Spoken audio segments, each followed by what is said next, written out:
habits are gross. Moreover, it is unwise to underestimate sake. We have a saying. It is the man who drinks the first flask of sake. Then the second flask drinks the first. Then it is the sake that drinks the man. Taiga Tanaka turned to Grey Pearl, and there followed a laughing conversation, which Bond interpreted as jokes at the expense of this uncouth Westerner and his monstrous appetites. At a word from the Madame, Trembling Leaf bowed low and scurried out of the room. Taiga turned to Bond. You have gained much face, Bondo-san. It is only the sumo wrestlers who drink sake in these quantities without showing it.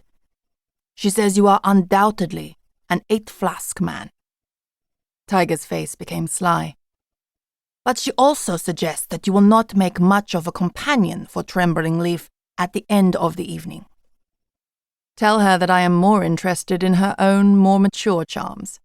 She will certainly possess talents in the art of love-making, which will overcome any temporary lassitude on my part. This leaden gallantry got what it deserved. There came a spirited crackle of Japanese from Grey Pearl. Taiga translated. Bondo-san, this is a woman of some wit.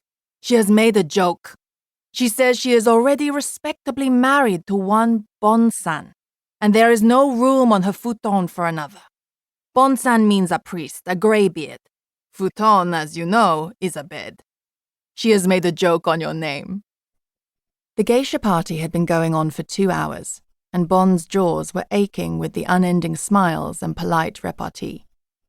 Far from being entertained by the geisha, or bewitched by the inscrutable discords issuing from the catskin-covered box of the 3-stringed shamisen, Bond had found himself having to try desperately to make the party go. He also knew that Taiga Tanaka had been observing his effort with a sadistic pleasure. Dicko Henderson had warned him that geisha parties were more or less the equivalent, for a foreigner, of trying to entertain a lot of unknown children in a nursery with a strict governess, the Madame, looking on. But Dicko had also warned him that he was being done a great honor by Taiga Tanaka, that the party would cost Taiga a small fortune, whether from secret funds or from his own pocket, and that Bond had better put a good face on the whole thing, since this looked like being a breakthrough in Bond's mission. But it could equally well be a disaster.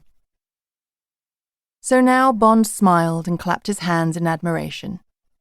He said to Taiga, Tell the old bitch she's a clever old bitch, accepted the brimming tumbler of hot sake from the apparently adoring hands of Trembling Leaf, and downed it in 2 tremendous gulps.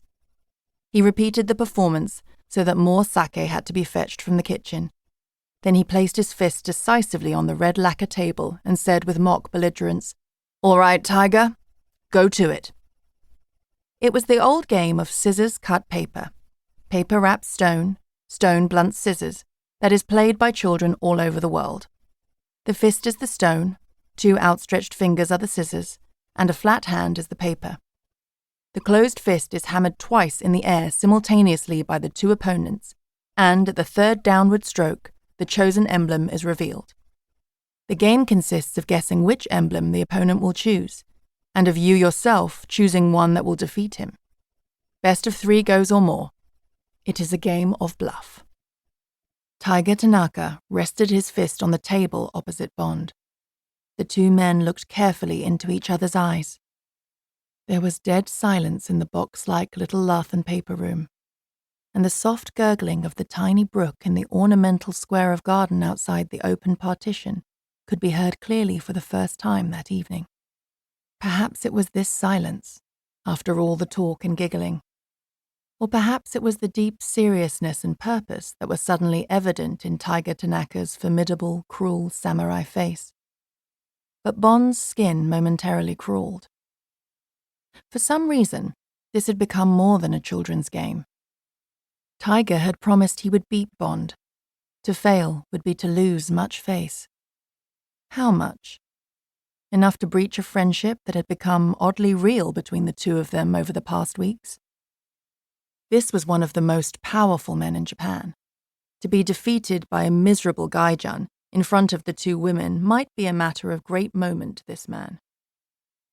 The defeat might leak out through the women. In the West,